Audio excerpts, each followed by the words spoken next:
Huminga ng tulong at ngayon pinaghahanap na ang umano'y manyak na taxi driver na ito matapos mag-viral ang mga larawan nito sa social media.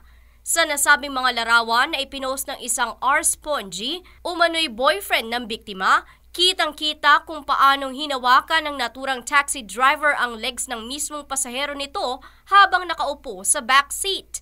Kitang-kita na ginawa pang abutin ng kamay nito ang mga binti ng pasahero nito kahit pa nagmamaneho ang driver. Dahil dito, na-trauma umano ang kanyang kasintahan.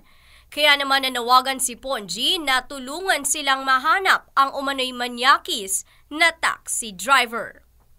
Para sa MBC Network News, RH44, Vian Daclas, naglilingkod sa pagbabalita.